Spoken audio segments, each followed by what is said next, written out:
Did you get ready in the dark or something? 'Cause you look like a beautiful nightmare. Hey Taurus, what's going on? Welcome to your November 2021 astrology and tarot reading. My name is Tessa and you're watching my channel. Sorry that I'm like kind of on my phone and doing my introduction. I'm actually opening up your chart for the Taurus risings out there. So you could definitely watch this if you're a Taurus sun, moon, or rising, but I am going to pull up the Taurus rising chart just in case we do end up pulling some information from the Astrology deck, which I have been using on my channel for a while now. We pull some really significant, important information that reflects the astrology for November. And in that case, I will direct specific messages to you Taurus risings out there. However, sometimes I've noticed it overlaps. So like a Taurus, if you're a Taurus sun, it could still resonate with you.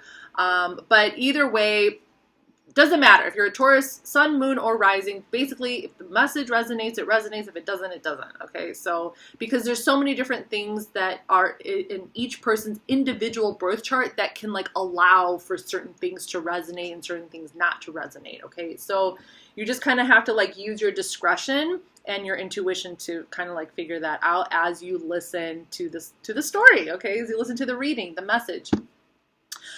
So basically, I am going to leave it out though, just in case, you know, because sometimes there is some really synchronistic stuff that happens with these readings.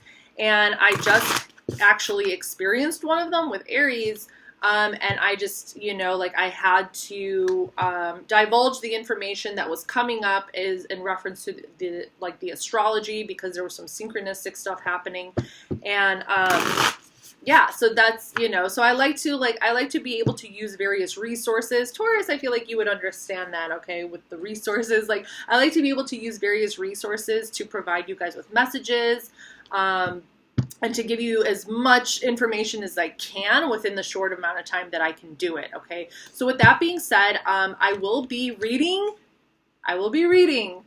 from the Moon Phase Astrology book, if and only if I pull a moon phase card from this deck. Okay, so if we happen to pull a moon phase card from this deck, I'm going to take a look to see what day specifically in November that moon phase is going to occur, what sign it's going to occur in, and then we're going to open the book to see exactly where that's going on, because the story is so interesting and it provides a lot of like just like meaning and depth to like the reading. Okay, it adds to the reading and it can also be very significant for you guys, okay, the message that's in the book. And I do really enjoy reading from the book. There's a lot of really great information from there, and I'm also learning as I'm teaching you guys. I'm also learning things because it's so hard to just like read multiple books at once. I feel like I'm always reading something, and I kind of like doing it this way. It's a little bit more spontaneous and you just kind of learn as you go, and there's always new things to learn. Okay, I mean, you can, like, as a Sagittarius, like, I love to learn, I love to expand my mind, I love to like always be on a state of like evolution and progression in terms of like the things that I'm taking in, you know. Otherwise I just start to get really like, I don't know, I can start to get too depressed if I feel too like stagnant, you know, or like, you know, like I'm not like learning something new or expanding in some kind of way. But anyway, yeah, so with that being said, let's see if there's other information. Oh, well, actually for Taurus, for you guys, for November, there's going to be a full moon lunar eclipse in Taurus. It's going to be November 19th. It's called the Earth Mother's Moon, which is really cool. But we are going to see what specific information you guys need to be aware of for November. And we're going to let the Oracle deck tell us, okay, what you need to know and what we can get into. I'm also going to clarify with two different tarot decks. So I'm going to be using Tarot of Dreams and the Modern Spellcasters Tarot. So like as we pull the cards, we're just going to get deeper and deeper into the story, and like the message is just going to get more specific. So in the beginning it might seem more general, and then as I go it will probably start sounding more specific. So maybe like some of you it will resonate, others it won't. But yeah, that's pretty much that. Is there anything else that I want to say? no, I think that's pretty much it. So let's just get into this. What messages do we have for Taurus for November 2021? Clear messages for Taurus for November 2021.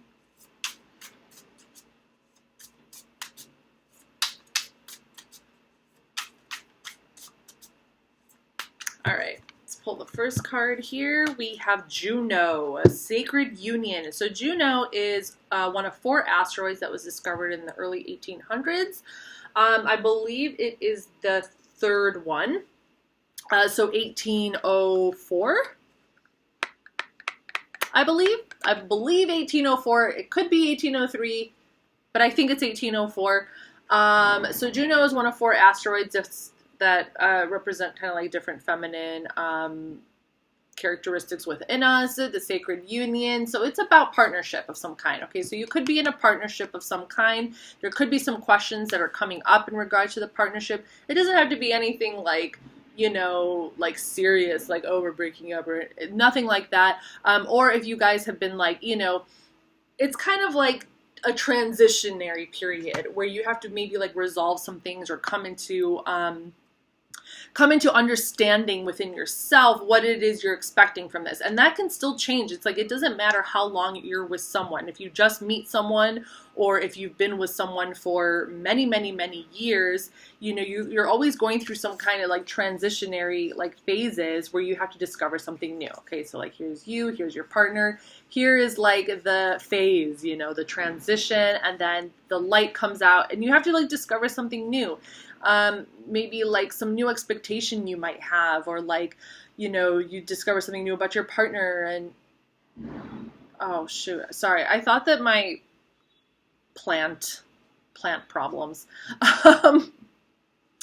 And then it's kind of like about like, okay, well now you know, now it's time to kind of communicate that, or to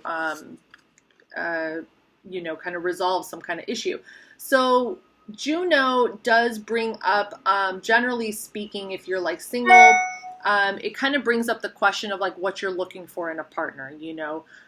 Currently Juno is in Sagittarius, but I believe, yeah, so on November 14th, Juno is moving into Capricorn. It's currently in Sagittarius. If you're a Taurus rising, it's transiting your 8th house, which is the house of Scorpio, and that is the season that we are in. We are in the season of Scorpio. So it's going to represent death, rebirth, the unconscious mind, intimacy. So things could be coming up. Things could be coming up in regards to like, maybe like some deeper things about, you know, how you view relationships, or you could have some deeper feelings towards someone at this time. You could also, on November 1st, actually, Juno and Venus are going to be conjunct. Yeah. They're going to, November 1st, Juno and Venus are going to be conjunct in Sagittarius in the 8th house. In the 8th house if you're a Taurus rising.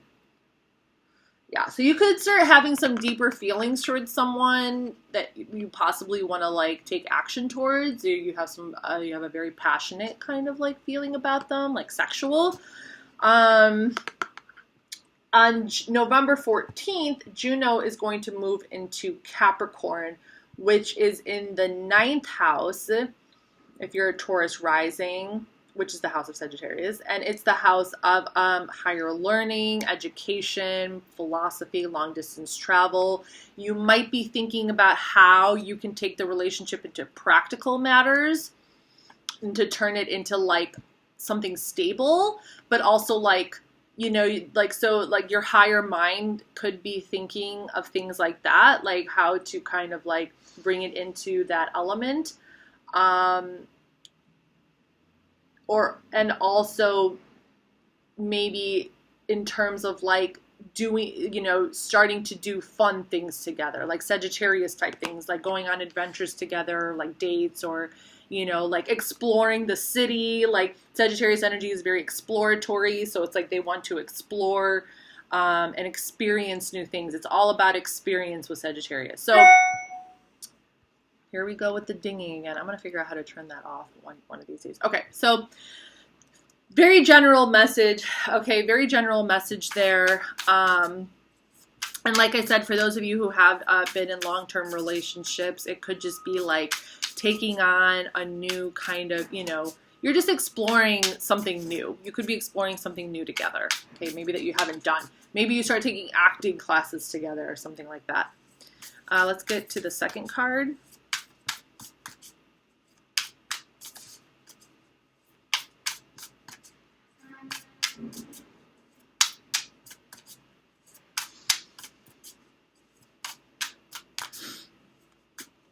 Okay, for the second card, we have the 10th house, the house of Capricorn. I achieve.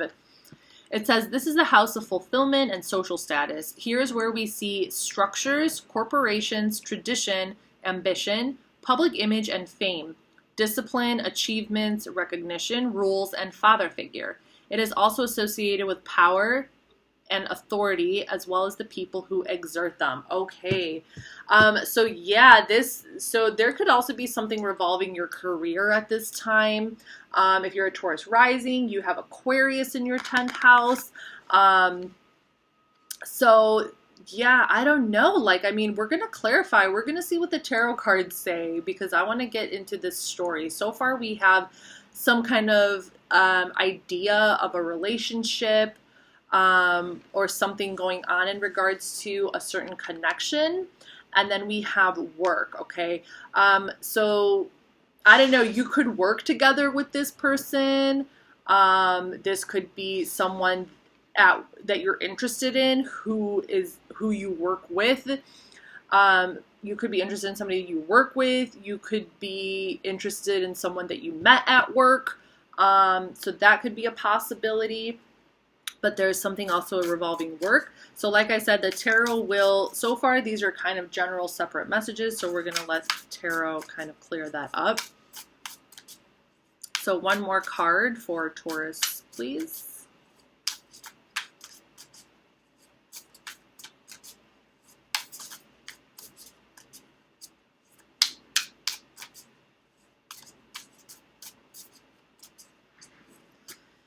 All right, final card, we have the first quarter. Oh, yes, I'm actually really happy I pulled the moon phase card, because I really love reading.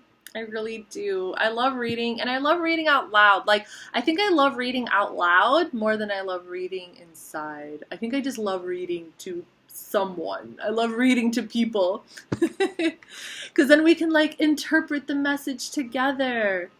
The first quarter moon is making decisions, obstacles, taking action, and momentum. Immediately, I was like, this has got to be about something with work. And like, you could be trying to make a decision about whether you do want to take action towards someone. Maybe work is an obstacle. We're going to see. And then it says momentum, like maybe trying to keep the momentum going between this connection you have with someone else. So it's like, even if you're in a long-term relationship, even if you are married and you've been married for 20 years, you might still be trying to like be that balance. It's like you're trying to be that balanced person between your work life and the sacred union that you have with your partner. You know, the type of relationship you have with your partner. And it's just about overcoming obstacles so you can keep those two things balanced. Those could be the most important things in your life. Okay, so it's always making decisions. It's like maybe one day you have to decide whether to stay longer at work or to go home for dinner. And another day, one day you decide to go to work, but then in another day you're like, no, I gotta go home to my wife, you know, today. Something like that, okay? Something like that. So take it as it resonates, and it's the same thing. Even if you're single, it's the same thing. It's like, you know, making a decision perhaps to like spend more time doing one thing at work, or to decide that you want to spend more time getting to know someone. Now let's see where this first quarter. Okay, so we're going to take a look to see where when the first quarter moon is happening and what sign it's going to be under. And I'm really excited to see what the message is. I hope you guys are excited. So the first quarter is going to be on November 11th, and it's going to be in Aquarius. Oh my God, so much Aquarius moon energy going on. The last reading that I did was also an Aquarius moon. It was a waxing gibbous. It was the trickster's moon. So interesting. That was really interesting. It's all interesting. It's all interesting. First quarter in, what did we say, Aquarius, is the rebel moon. Oh my God, I knew it. So it's like, this is the moon that comes right before the waxing gibbous. So the rebel moon is right before the trickster's moon, okay? All right, page 138. Let's see how this story, let's see what's the story here and how is it going to unfold with the tarot when we get into the tarot. Let's see, we haven't even gotten into the tarot yet because we got to clarify this stuff first. Okay, so the rebel moon, a waxing quarter moon in Aquarius, which is the first. So the waxing quarter moon is the first quarter, okay? On the waxing quarter moon in Aquarius, the father's children get up and spit in the father's face. I don't know why that was funny. This phase is characterized by betrayal of the original goals, and the rebel stands up and casts off all the rules, values, and ambitions that had theretofore been so important. Everything is questioned, and damn near everything is rejected. That's powerful. Just say. Often a great deal of possibly useful things are also rejected because they bear a subjective association with the Father's world. There may be, and the Father's world is Capricorn. That is the Father's world. There may be a lot of babies thrown out with the dirty bathwater and a lot of casualties as the rebel throws himself into change for change's sake, allowing no one to stand in his path. So the first thing that I was thinking here was like, if you did meet somebody from work, you might have you might be questioning like whether it would be like okay to date someone that you work with. Things like that. And the rebel is kind of saying like, it's like the rebel kind of wants to be like, question everything and just kind of be like, if that's really what you want, if you feel some kind of connection, it's kind of like, maybe before you were like, oh, I would never do that. But now you're like, well, maybe I would do it for this person, you know, or like something like that.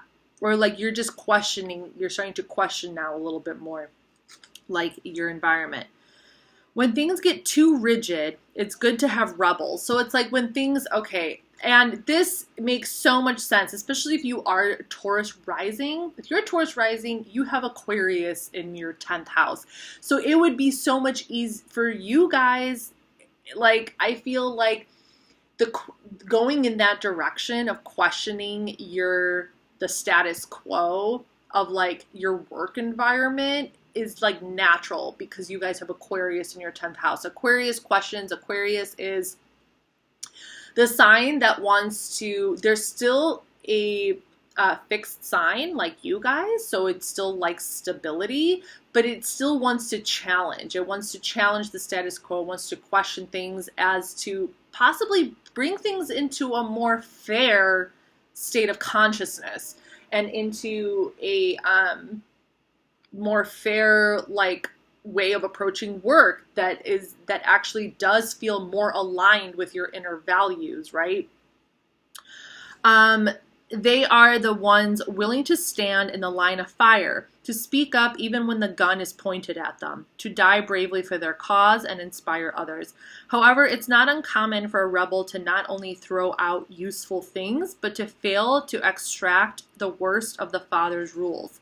The ones about intolerance that will eventually cause the rebel to set himself up as an authority that will be just as ruthless and uncompassionate as the one he grew up with. Interesting. A lot of angry young men and their female counterparts grow up to be intolerant oldsters just like the ones they overthrew. That's hilarious, actually. Like, you fight for a cause, you fight for something, or like maybe you fight your parents because you believe in something different, but you end up fighting so hard that you become stubborn within that fight, and then you grow old, and then you become exactly like your parents. So that's the message there. So think about that.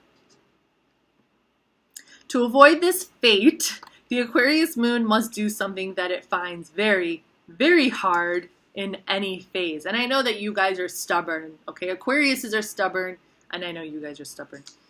Finds very hard in any phase. To truly care about people on a personal level and learn to empathize with them rather than simply deciding their ideal fates from a safe distance.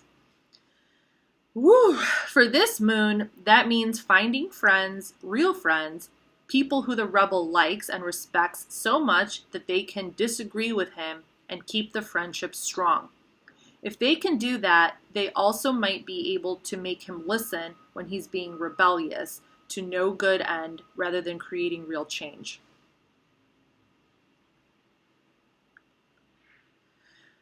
The moon rules childhood and conservatively sticks to its first childhood impressions, even when we tell ourselves that it is silly.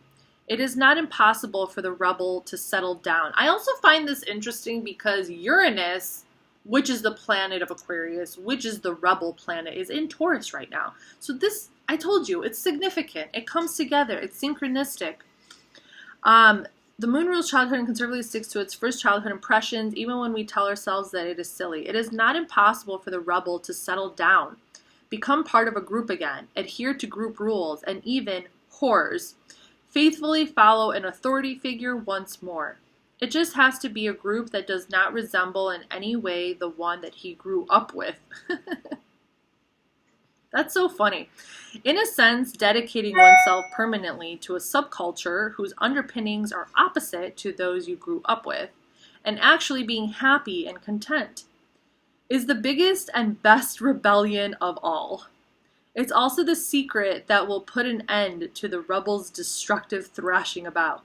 Are you really happy with your new rules? The voices ask. Are you happy with your life?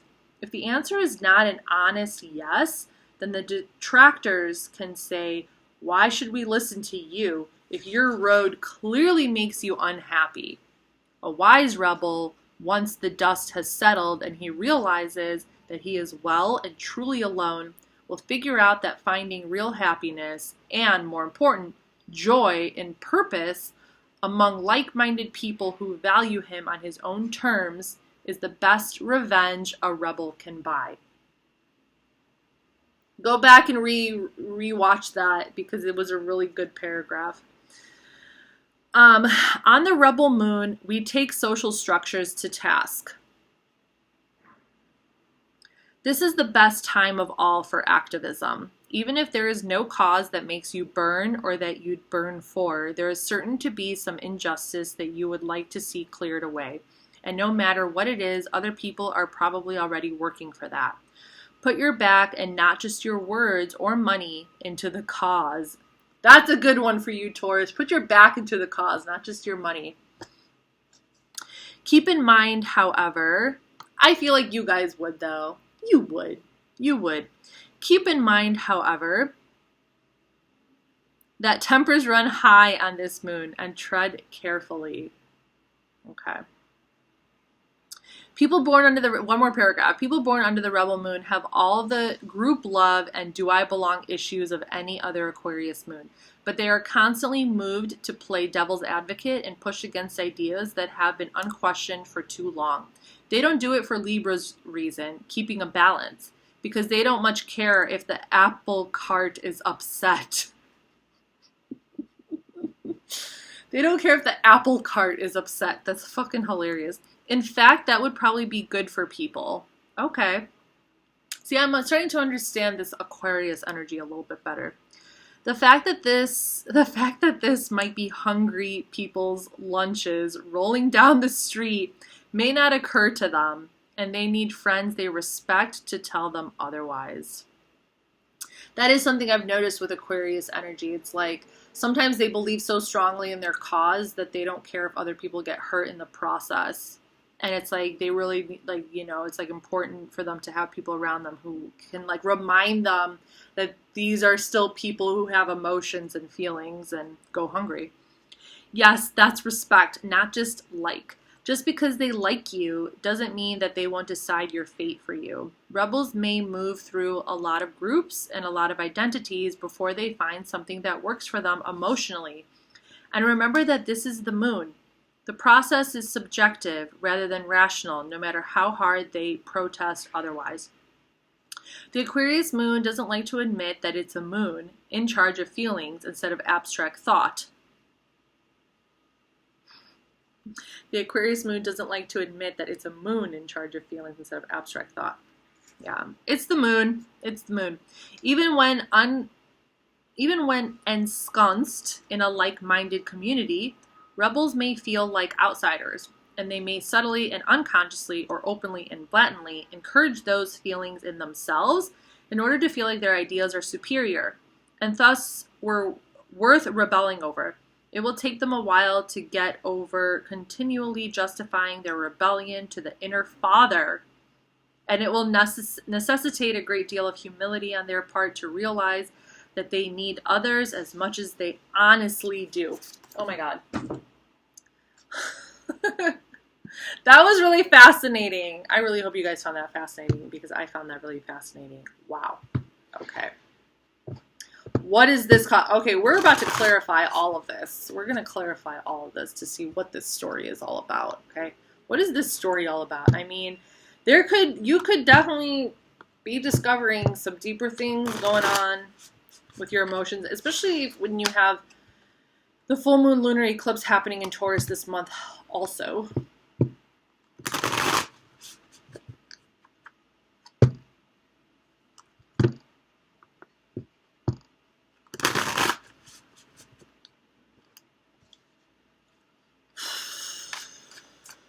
I really want to know what that first quarter moon is all about because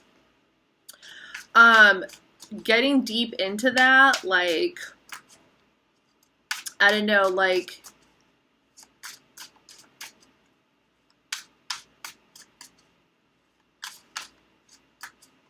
I feel like with Uranus and Taurus right now, you know, there could be a lot of like inner, you know, Taurus, you guys really might be, you might really be going through that inner rebel within you, you know, like kind of, I don't know, like figuring out within yourself even. Okay, that one really wanted to come out. Like your own rebel nature, like figuring out your own rebel nature, okay? And like where it's directing you, in what direction it's going. Four of Coins, we have the sun in Capricorn, falling under Juno. I wonder what that's all about. Holding on, trying to save your money. You're thinking very practically about a certain connection, okay? I feel like for a lot of you, you're already like living with someone, and you're already living with someone, and you're just trying to save your money. You're trying to save your money. We have the Chariot, Cancer energy, major arcana under the 10th house, the house of career, profession, social status, using your intuition to create this momentum. Okay, so you are in you're in the momentum right over here towards your future, okay? But you are kind of like tapping more into your intuition over here in order to make a decision about what you want to do here, okay? Like, so at the moment, it looks like in regards to a person you might be connecting with, you are definitely focused on the money. Like, that's obviously important. So it's like if you just met someone, or if you're just like, it is more important for you to obviously like have the job. It's like, I don't really see you, I don't think you're going to sacrifice your job to be with someone. It's like you're still holding on to your career and your stability and things like that. It's more like things are just kind of more coming into question in regards to perhaps, I don't know, maybe how can you go around, or like how might you be able to tap into and understand your rebel nature a little bit more in regards to this connection, or in regards to wanting this connection to unfold, you know, like wanting something with that connection. You could also be kind of holding on. You could be holding on to the idea of that connection as well.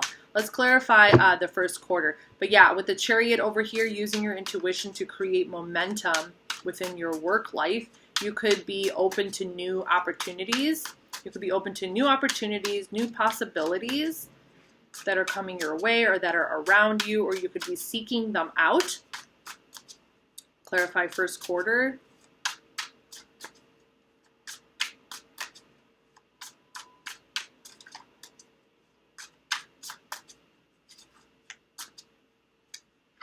Queen of Swords, Libra. Okay.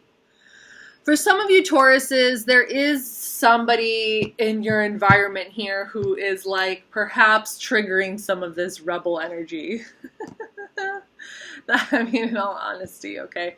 So this person could be somebody that you work with, or they could just be like in your environment. It could be somebody outside of work as well. It could be a Libra, might not be, but they could have Libra in their chart.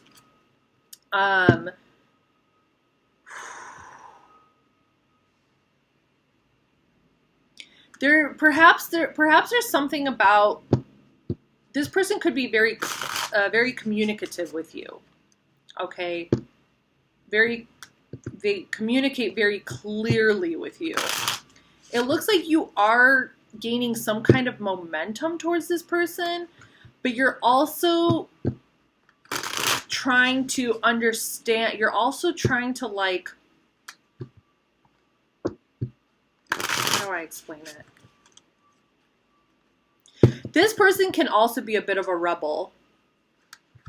Queen of Swords, oh yeah. And Libra will fight. It's like it said in the book, they fight more for like harmony and justice and like balance. But it looks like they do have a little bit of that rebel energy in them, where like they are very clear with their communication. They do question things. They do challenge things, and it's perhaps with the first quarter moon triggering within you your own understanding of your own rebellious nature, and probably like how to make decisions through that, take action, and obtain momentum through your own rebel nature and through your own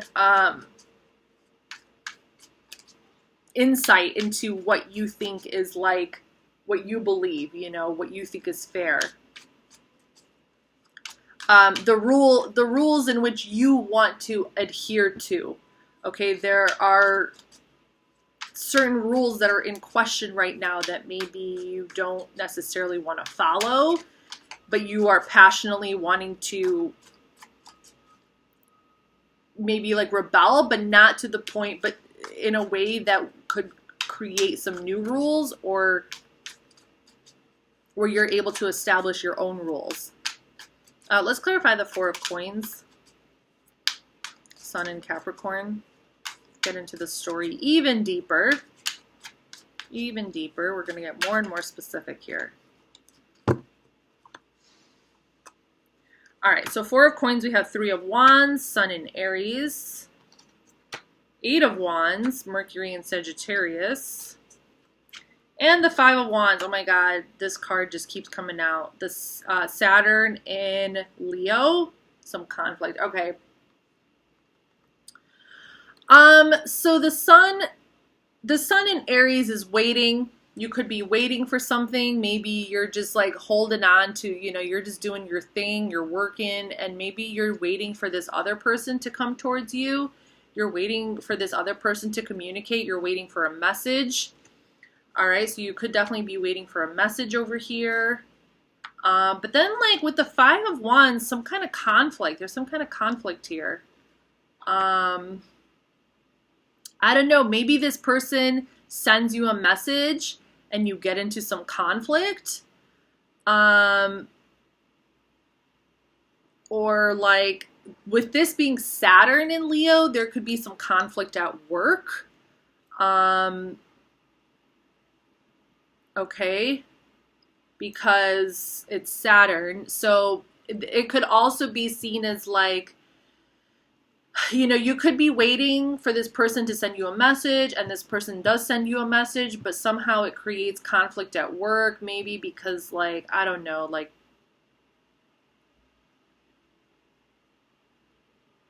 and this is where that rebel type of energy starts to come out because, I don't know, something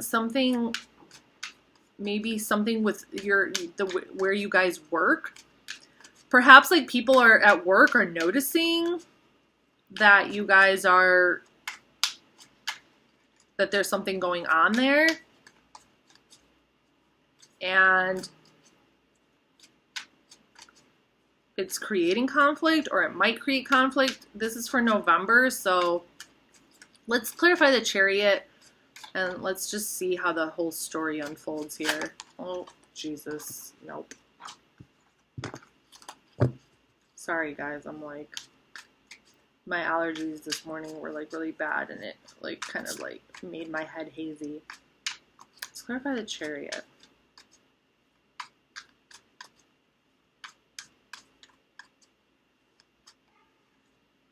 We have the Nine of Wands, more Sagittarius. This is Moon in Sagittarius. The Wheel, Jupiter. And Knight of Wands, Sagittarius. Jesus.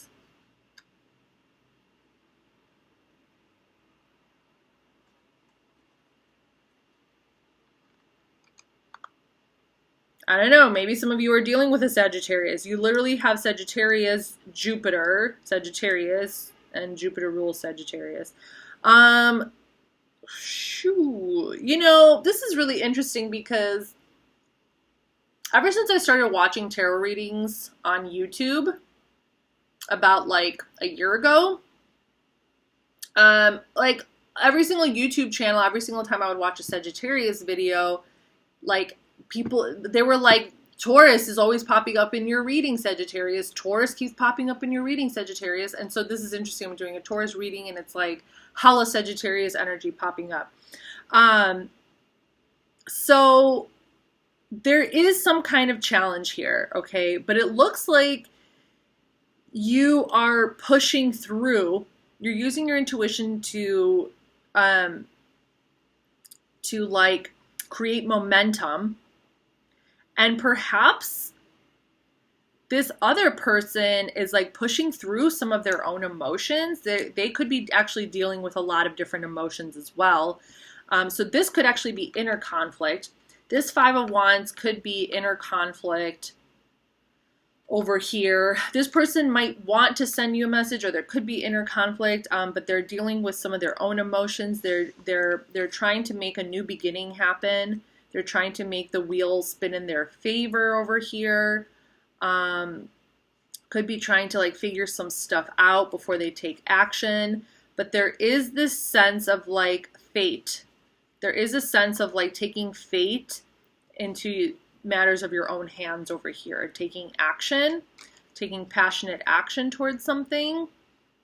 Okay. But I also kind of feel this is you. This could be interchangeable kind of energy. This could be being felt by you and the other person, where both of you just kind of need to like push through to overcome some obstacles. And we did get obstacles in this first quarter in order to like make things turn and to kind of like let fate, it's like letting the universe, letting fate just kind of like go with the flow. It's kind of like going with the flow, like letting fate, oh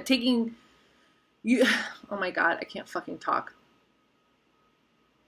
Like fate is taking matter into its own hands type of thing. The universe is taking matters into its own hands, because it could be like there could be a lot of kind of like inner conflict in regards to the fact that there is a work situation happening and a relationship situation happening. Let's clarify the Queen of Swords. or the desire for a relationship. You're like, whether you're in a relationship or have the desire to be in a relationship, it's like overcoming these obstacles in regards to wanting to balance things out between work and the connection. Let's clarify Queen of Swords.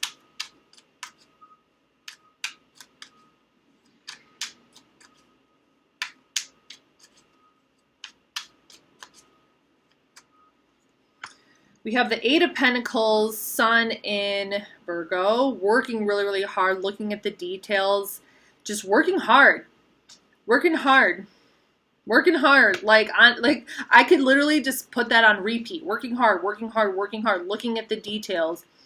Four of Pentacles, we got again the Sun in Capricorn, holding on, working hard and holding on. Working for your coins, working for whatever it is, working to overcome the obstacles, working towards action, towards momentum, saving money. The Empress. This is your card, Taurus, the Empress. Venus energy right here. Okay, like bam.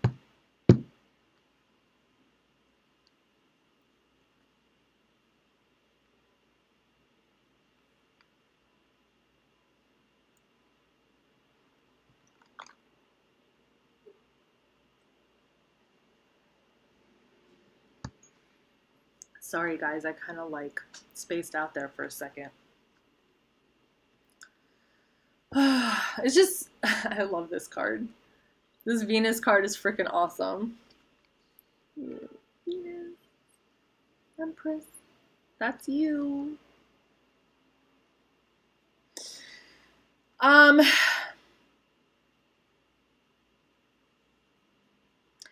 mean, Taurus, you're coming out on top. I don't know what to tell you. It's like, that's probably why I was just like, it's like, you got this. You got this. You're going to figure it out. Like, if this is some kind of like, you know, even if you are getting in touch with your inner rebel, like shit, dude, you're going to figure that shit out. Like, if you have to break the rules a little bit, if you have to rebel a little bit, like, in order to get the best of both worlds, you know, it's like, oh my goodness. It's actually really cool energy. It's kind of like nothing is gonna, like, you're gonna overcome anything. Like, you're gonna have things the way that you want them, bottom line, because you're gonna work hard. Okay, you know what it means to get the things that you want, you know, like, you know that working hard. This card is so freaking powerful. It's like one of my favorite cards in this deck, in all honesty. The Eight of Pentacles, the Sun in Virgo. It's just good. I mean, look at him. He's building a house for this little puppy. The man built a little hut for the puppy. This reminds me of this time that I was in Bosnia. I spent the summer in Bosnia. It was like, oh God, it was kind of a long time ago. What was I, like 16 years old maybe? And there was a lot of stray animals, okay? Like, we went to go visit my grandmother. There was stray cats, there were stray dogs, but there was this one little puppy we named Mickey. And he was so freaking cute. And like, it was like raining one day. I don't know. And like, he was like, and our grandmother is like old school. Like, she's always shooing away animals, right? She's like, shoo, shoo, shoo, like, get out of here. And like, me and my cousins, we were like, oh, you know, we like fell in love with this little puppy.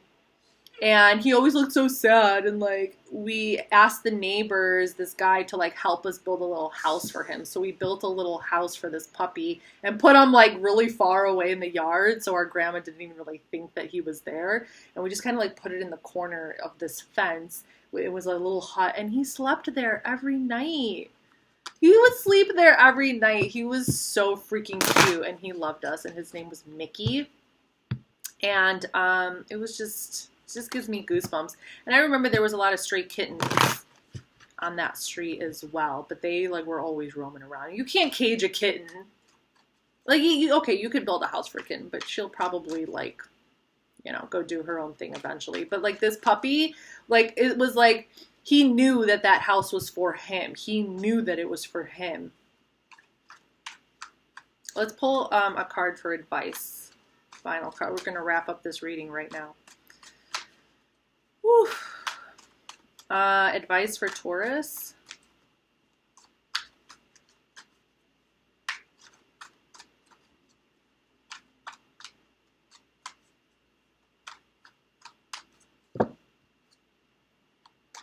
Final message of November. Sad embrace. Why?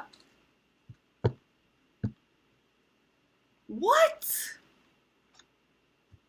Why, Taurus? Why are you so sad? Sad embrace. This is advice. This is your advice.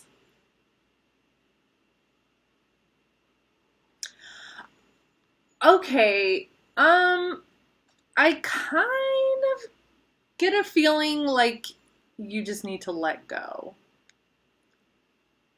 Like maybe emotionally. There is some advice here that is telling me that there's something that you need to just accept and let go of. I don't know if, I mean, maybe someone that's very close to you. I really hate to say this, but I'm feeling it very strongly, and I'm very sorry, but there could be someone very close to you who might pass away this month.